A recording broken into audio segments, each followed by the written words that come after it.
करवा चौथ व्रत की कहानी। एक गांव में एक साहूकार के 7 बेटे और एक बेटी थी। सेठानी ने 7 बहुएं और बेटी सहित कार्तिक कृष्ण चौथ को करवा चौथ का व्रत किया। साहूकार की लड़की को उसके भाई बहुत प्यार करते थे। उसको साथ लेकर खाना खाते थे।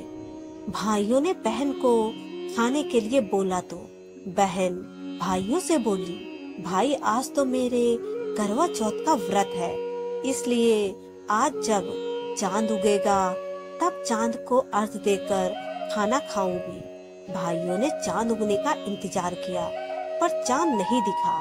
व्याकुल होकर उन्होंने एक उपाय सोचा कि ऐसे तो बहन भूखी रहेगी। इसलिए एक भाई ने दीपक लिया, एक ने चलनी ली और पहाड़ी पर चढ़कर दीपक जलाकर चलनी लगा दी।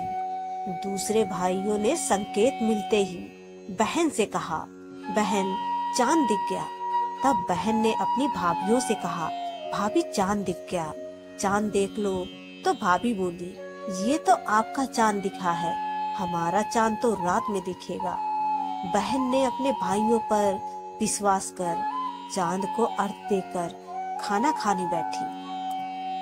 पहले ग्रास में बाल आया, दूसरा ग्रास खाने लगी तो ससुराल से बाई को लेने वाले आ गए और बोले, बेटा बहुत बीमार है, बहू को भेज दो।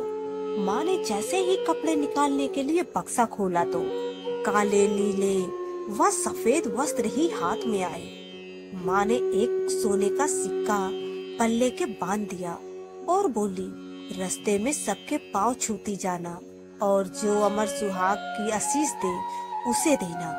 सारे रास्ते पाँव छूती गई पर किसी ने अमर सुहाग की आशीष न दी। ससुराल के दरवाजे पर 8 साल की जेठी खड़ी थी। उसके पाँव छूने पर वह बोली कि सीली हो सपूती हो, 7 पूत की माँ हो। यह सुनते ही सोने का सिक्का निकालकर उसे दे दिया और पल्ले के गांठ बांध ली। अंदर गई तो पति मरा पड़ा था।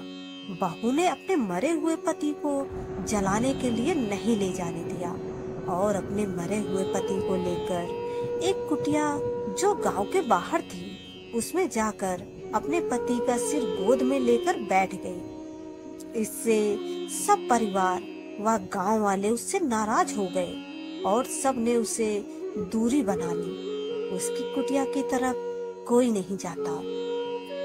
एक छोटी जेठी उसको खाना दे आती और कहती, मुर्दा सेवती रोटी ले। कुछ समय के बाद माँ की तिल चौथ आई और बोली, करवा ले तू करवा ले, भाया की प्यारी करवा ले, दिन में चांद उगानी करवा ले। तब वह चौथ माता के पांव पकड़ के बैठ गई। हे चौथ माता, मेरा उजड़ा सुहाग तो बाप को लौटाना ही पड़ेगा। नादानी में हुई गलती की इतनी बड़ी सजा मत दो। माँ, मुझे मेरी गलती का पश्चाताप है, मैं आपसे हाथ जोड़कर प्रार्थना करती हूँ। तब चौथ माता बोली, मुझसे बड़ी तो बैसाख की चौथ है, वो आएगी तो उससे तेरा सुहाग मांगना। इसी तरह बैसाख की चौथ आई। उसने कहा, भादे की चौथ आएगी तो तुझे सुहाग देगी। थोड़े समय बाद भादुड़ी चौथ माता आई तो उसने भी यही सब कहा तो पांव पकड़कर बैठ गई और रोने लगी। उसकी करुण पुकार सुनकर भादुड़ी चौथ माता बोली, तुझसे कार्तिक कृष्ण करवा चौथ माता रुष्ट हुई है तो वही तेरा सुहाग तुझे लौटा सकती है। यदि वह चली गई तो तुझे तेरा सुहाग कोई नहीं लौटा सकता। कार्तिक का महीना आया।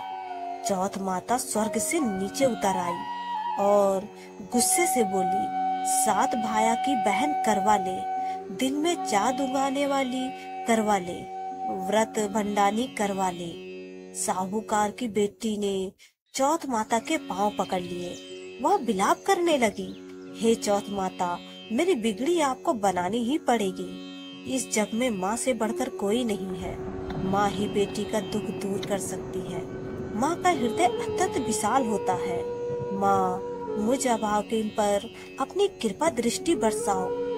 चौथ माता उसकी सच्ची भक्ति व त्याग से प्रसन्न हो गई और उसे अखंड सौभाग्यवती का आशीर्वाद देते ही उसका पति जीवित हो गया और माँ अंतर ध्यान हो गई। पति उठा और बोला, मुझे बहुत नींद आई।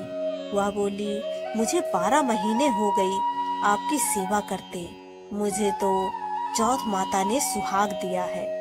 जब जेठी रोटी देने आई तो उसे काकी की बात करने की आवाज आई तो घर जाकर बताया। सासू जी ने आकर देखा तो बहू व बेटा दोनों जिम रहे थे, वह चौपड़ पासा खेल रहे थे। सासू जी यह सब देखकर प्रसन्न होकर पूछने लगी, ये सब कैसे हुआ? तो बहू बोली, चौथ माता ने अखंड सौभाग्य की आशीष दी है। सब लोग चौथ माता का चमत्कार देख चौथ माता की जय जयकार करने लगे। चौथ माता का उद्यापन कर सारी नगरी में कहलवा दिया कि सब कोई चौथ माता का व्रत करो। तेहर चौथ नहीं, चौर चौथ नहीं तो 2 चौथ तो सबको करनी ही चाहिए। हे चौथ माता, जैसे अमर सुहाग साहूकार की बेटी को दिया वैसा सबको देना। सभी पर अपनी कृपा बनाए रखना। विधि विधान से कहानी कहने सुनने वालों भक्तों पर सदा अपनी कृपा बनाए रखना। इस कहानी के बाद गणेश जी की कहानी सुने। मंगल करनी दुख हरणी चौथ माता की जय।